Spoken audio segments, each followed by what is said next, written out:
Hi everyone and welcome back to Jam Quest. We're here today bringing back everyone's favourite ice kitty, Chien Pao.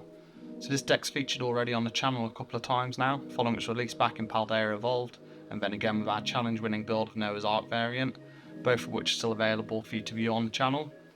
But since then the deck has been building in popularity and slowly started claiming more of a meta share in recent months. Owen Cameraman successfully piloted Chien Pao to its first regional win in Dortmund back in February, bringing about a resurgence for the deck. Thanks to rotation at the start of April and the release of Temporal Forces expansion, we have some new staples for the deck which help provide even more consistency than before. So let's jump in and see the build we're currently playing here. Starting off with 2 copies of Chien Pao, as opposed to the usual 3.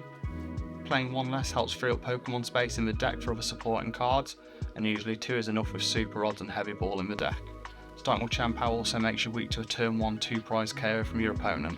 And supporting Chien Pao, we have Old Reliable, which is a free 2-line of Frigibax and Baxcalibur, opting for all 3 Frigibax to be the 60 HP version with a 1 retreat cost. It's often more valuable both early game and late game as opposed to the extra HP that can land you stuck in the active spot. We then play our 2-2 line of Bidoof and of course the Barrel. This is essential for our draw support to help us dig through the deck, and obviously using the Carefree Countenance Bidoof for the bench snipe protection. We then have Radiant Greninja, which is a fantastic support card with concealed cards as well as a brilliant attacking option early game with the potential for really disrupt your opponent's setup with Moonlight Shuriken. Iron Hands EX also makes an inclusion with its Amp You Very Much, allowing you to keep up in a 2-2 prize trade, which is the optimal race for Chien Pao, but also with the potential to amp for 3 prizes with weakness, such against Luminion, Squawk, or an already weakened 2-prize Pokémon.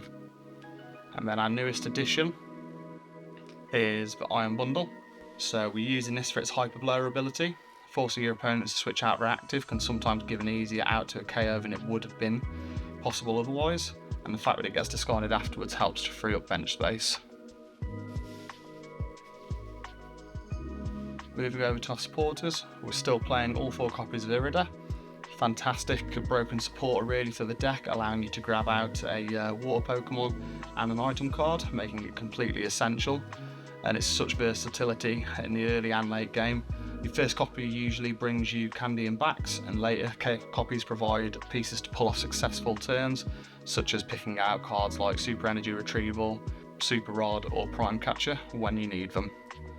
And we then have a second new edition, which is 2 copies of Cypher Maniac's Code Breaking. So this is a fantastic addition, and it just helps to increase the deck's consistency, allowing you to search for any 2 cards and put them on top of your deck in any order. Given the correct circumstances, this can be even more valuable than Irida sometimes, as it's any 2 cards and the deck has plenty of draw with concealed cards, Industrious Incisors and Pokestop. So to start with our items, we're playing 4 copies of the Nest Ball to get our basics out and onto the bench, followed by 4 copies of Ultra Ball, which we're using to get everything in between, and then the Hisuian Heavy Ball, which is proving more vital as we're playing more 1 counts of Pokemon, such as the Iron Hands, the Greninja and the Bundle, as well as dropping down to that 2 count of Chien Pao. And lastly, playing 4 copies of the new Buddy Buddy Poffin. So this came as a direct replacement for the now rotated VIP pass and is arguably a better option. It allows you to search for up to 2 basics with 70 HP or less, such as your Friggies and your Bidoofs, and put them directly onto your bench. Although at first glance it may seem worse than VIP pass, it can be used at any point in the game, not just on your first turn, which makes missing setup on turn 1 not as bad as it used to be. So now let's take a look at how we manage our energy in the deck. And for this we're starting off with 2 copies of Earthen Vessel, which is great to fetch out energy in place of using Chien Pao's Shivery Chill ability, as we don't always want to have that Chien Pao left in the active, and it's also our only way of searching out the 1 lightning energy that we have in deck. We then have 3 copies of Super Rod, which has increased from 2, mainly due to the fact that we want to be able to easily recycle Pokemon such as Chien Pao to attack with, an Iron Bundle for its Hyper Blower ability. It also helps us recover stage 1s, which can be essential as we only play 2 copies of each of them. And if one of them is prized, things can get a little bit awkward. It also lets us put energy back to grab, again with Shivery Chill, which is critical against Zard, or potentially Earthen Vessel if we're looking to thin our hand. And as always, rounding off with 4 copies of a superior energy retrieval, allowing us to return 4 energies to hand. This is a great card that essentially makes a deck tick and Hailblade viable, with such great attack potential.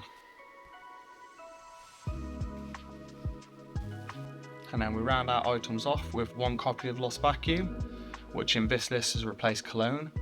Although an argument can be made for both, I personally find that the opportunity to pull off Cologne combos isn't as great as the need to remove tools such as Hero's Cape, Bravery Charm or Heavy Baton, or to remove stadiums such as Lost City to preserve resources, or Pokemon League headquarters to conserve energy. We then have our ace spec of choice, which is of course Prime Catcher for the deck, which essentially replaced playing 4 copies of Cross Switcher and freed up extra space in what's already a tight list. Plus item based Gust is phenomenal. And finally, we are moving to 4 copies of Rare Candy. This is classically being a free count, but with the likes of TM Devo and Eerie seeing an increase in popularity, having a 4th copy has proved vital and save what would have been an auto loss in certain games where candy has been used or discarded already. There is an argument here that we could stick to play free and play a copy of Silene, which we've seen become the normal now in several top ranking decks, but personally relying on a coin flip to recover your item seems too risky, even with a reward being so high. There's also no guarantee of searching Silene out when needed, and if drawn into early game, can be rendered useless and clog your hand. Silene can also be discarded by Pokestop, which will instead put a candy into hand, meaning cards like Irida are free to grab any other item you may need for the turn instead. And speaking of which, we are still playing 3 copies of the Pokestop. This has gone down from 4, but one of them has been dropped in favour of an extra supporter, as it's less needed now as a stadium bump, thanks to stadiums like Path to the Peak rotating out. The card is still really valuable though, as we play a total of 28 items that can be found from it, allowing us to be consistently aggressive throughout the game.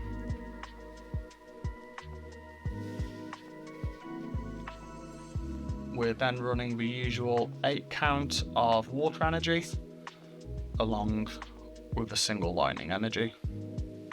So overall the deck's consistency seems to have improved a lot now, however correct sequences is still a big part of this.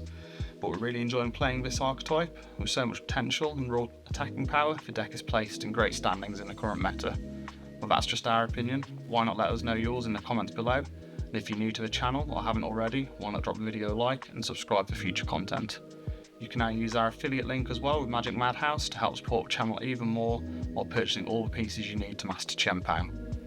Thank you all for watching, and we'll see you in the next one.